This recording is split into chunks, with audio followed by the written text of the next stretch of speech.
So, we're here again. Welcome back to the apocalypse. So as you can see, I'm currently in the remains of what was once a great empire. Fitting, isn't it? Well, it just so happens that this is a video about Machinima. Some of you may be sitting there wondering, say, what is this Machinima you speak of? And that's adorable. Now follow me and I'll take you on a nice cruise down the wasteland that was once one of the greatest networks in the entertainment industry.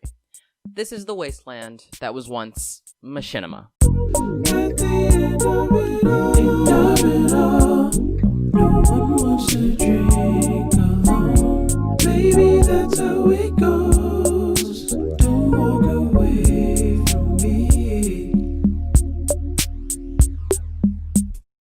Today, Machinima is known for a long history of scams and deceit, but it's been in the public conscience for longer than many people realize. So I'd say the best place to begin is at the beginning. Actual Machinima, funny word, traced back to the 1990s, back when the first FPS games began to gain traction. Games like Doom and Quake were the hottest on the scene, and had created a trend among filmmakers at the time of using these games to make short movies, whether out of game replays or using graphics and models from them to make an original work entirely. While at first this was a very obscure form of art and required an extensive understanding of the game and its code, knowledge of how to do it became much more widespread along with the explosion of screen capture devices and game montages. First to capitalize on this was Machinima Incorporated, founded by Hugh Hancock in January of the year 2000. Named after the genre it was made for, Machinima basically hosted these movies and provided a good forum for the niche community of people who made and enjoyed watching them. But wait just a second. This sounds a lot like another video sharing platform I'm familiar with. Wait a minute.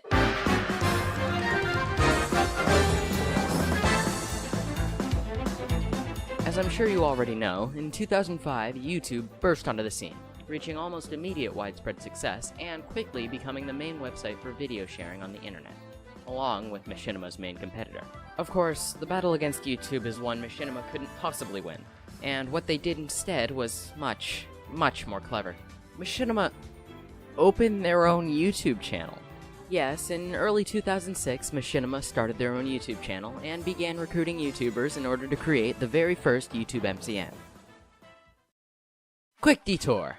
For all you Alexes out there, on YouTube, an MCN stands for a multi-channel network. Back in the day, smaller YouTubers struggled much more to meet the standards for having your channel monetized. And in an age before most YouTubers could easily get sponsorships, there wasn't too much more of an option for small channels who wanted to make money from their content. MCNs would promise the world. They would claim to give their clients great opportunities, such as making it easier to grow their platform and network with other similar-sized or even bigger channels. Machinima specifically allowed members to upload their content to the Machinima channel in order to help get it out there by exposing it to the viewer base of one of the most subscribed channels on the website. Regardless of if these undeniably nice-sounding perks really appealed to you or not, a lot of people had no other choice. Back when Machinima was first starting out, gaming on YouTube was a slippery slope. You could be at risk of losing your whole channel from a simple gameplay. And needless to say, YouTube isn't going to want to monetize it if that's the case. Machinima didn't just help their clients grow their channels, but allowed them to make money through a genre that was previously a minefield on YouTube that no one dared traverse. And they only took 40% of your revenue for it. Surely that can't be too much, right? Among hearing this, any small YouTuber would probably soil themselves. This sounds like a perfect deal. You're probably thinking to yourself right now, this sounds great. Any YouTuber with under 10,000 or so subscribers would be stupid not to join an MCN. Right. Well, dear viewer, allow me to carefully deconstruct all of these benefits and explain to you exactly why you should never join one of these and how Machinima fell down one of the greatest metaphorical staircases of all time. Right after a message from our sponsor! And now, a message from our sponsor, Honey. It's a free browser extension that automatically finds the best coupon codes and applies them to your browser. With just a few short clicks, we have now successfully uninstalled Honey. So go to RaidShadowLegends.com and pick up your free something today. What?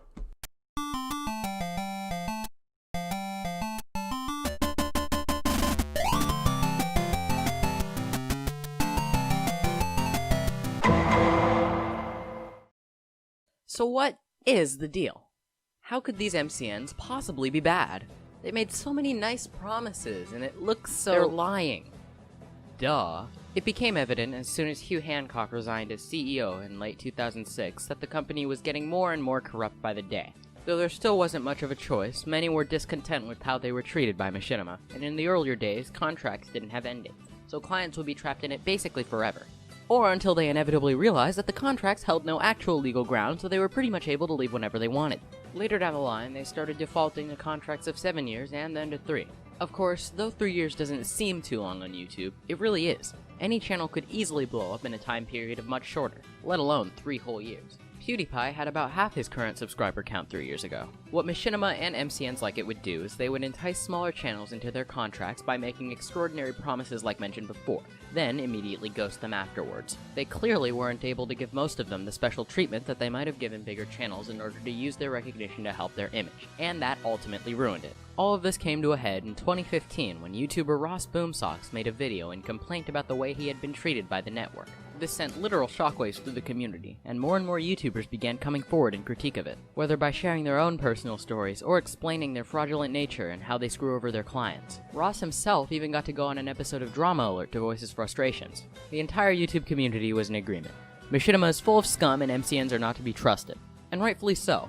Machinima would take 40% of your revenue to sit there and do literally nothing. They would say just about anything to get you to sign their contract and made it basically impossible to get a hold of them after the fact. After Ross's video blew up, Machinima offered him 10% of his own money to delete the video and never talk about it again. After they reached what he thought was a good consensus, they snuck 7 extra months into his contract without telling him. 7 months! It said that PewDiePie, yes, PewDiePie, was partnered with Machinima while he was still small. Then, when he rose to be the biggest YouTuber on the platform, they didn't even realize he was partnered with them until he asked to leave. Maybe we were all wrong about Machinima. They don't just screw over smaller channels for a quick buck. They screw over everyone. Absolutely everyone. Doesn't matter how big, doesn't matter how important. If Will Smith were to partner with Machinima, they wouldn't care. They probably wouldn't even notice. Worst part is, this wasn't even their main source of money. Huge corporations like Disney and Warner would pay millions to keep these MCNs afloat without realizing at all how unbelievably detested they were on a massive scale. Allow me to say that again. Millions of dollars. When I say the community hated Machinima, I mean they hated Machinima. You see, Machinima doesn't give a fuck about YouTube. Please go out there, go on the streets, protest how bad Machinima are, because they are absolute cancer. Machinima, how could you? How could you? Whatever you do not sign it, because they will fuck you so fucking hard. Machinima, fuck your YouTube channel.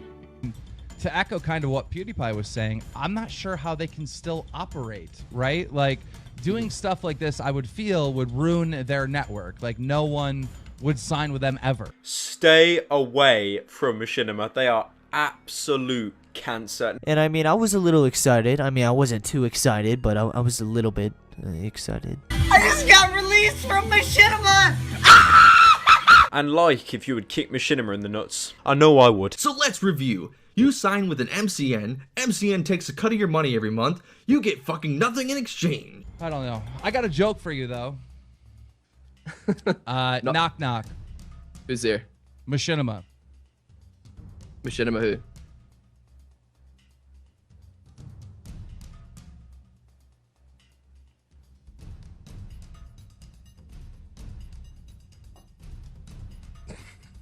You have to ask like 15 times in order for me to respond. Wait, Machinima who? The whole debacle with Machinima really opened everyone's eyes. Not only was Machinima not really needed anymore, but MCNs were losing their relevance as a whole, with most YouTubers either being able to monetize their videos more easily or relying on sponsors or Patreon instead. Not to mention the dangers of gaming on YouTube being long gone. The whole idea of having a middleman between you and your hard-earned revenue just isn't really appealing anymore, and with Machinima exposing to the public that most of these networks are filled with complete con artists, it went from there being no reason not to partner with an MCN, to having no reasons to partner with one, and many reasons not to. After Machinima, there were multiple other instances of YouTubers having poor experiences with MCNs, such as the Defy Media situation with Smosh, and the situation with Content Pixel, who screwed over Herotic, a then 15-year-old Minecraft YouTuber who put all of his YouTube earnings back into helping his family. Yikes. They basically began taking more of his revenue than agreed upon, then not only failed to respond to him until he went public, but also stated that it wasn't their fault because it was a glitch in the dashboard and refused to let him leave. After Herotic came forward with this, Content Pixel got angry and threatened to strike down their own partner. which is illegal. But surprisingly, not the only thing that was illegal about the whole situation. The contract Content Pixel had him under was also illegal due to him being a literal minor. And additionally, Content Pixel self-admittedly qualifies as a subnetwork, which is against YouTube's guidelines. As MCNs went out of style on YouTube, Machinima did as well. The bigwigs up there, of course, didn't realize its irrelevancy until way after, though, spawning multiple other channels such as Machinima Prime and Happy Hour in 2015 and 2016, which, as a surprise to no one, both failed miserably. Machinima's best days were far behind them, and as of February 2019, Machinima was forced to go out of business and merge with Fullscreen, a fate shared by other MCNs such as ScrewAttack and Rooster Teeth. So, what's the lesson here? What's the deal? Well, unlike last time, I actually think that there's a lot to learn here. The story of Machinima serves as a good cautionary tale. First and foremost, if you're a small YouTuber and an MCN comes up to you, read through the contract and do your research. Is what I would say if it was 2016. Do not join an MCN, you will not get anything out of it. You pay them to sit there and do nothing, and it's just pointless. It also serves as a good lesson to the studio bigwigs out there not to put $30 million into a company that everybody hates. Seriously, the future of TV, do your research. And of course, how not to run a scam. Seriously, you let PewDiePie slip away. Are you fucking serious? Pick me up with the spoon and tow me to a balloon, and I think right around noon I should land on the moon. Have a wife there, she has beautiful hair, and I hope she's not dead, yeah, I hope she's not dead. I hope she's not dead, yeah, I hope she's not dead. I hope she's not dead, yeah, I hope she is dead. Well, I hope she's not dead, yeah, I hope she's not dead. She can't be dead.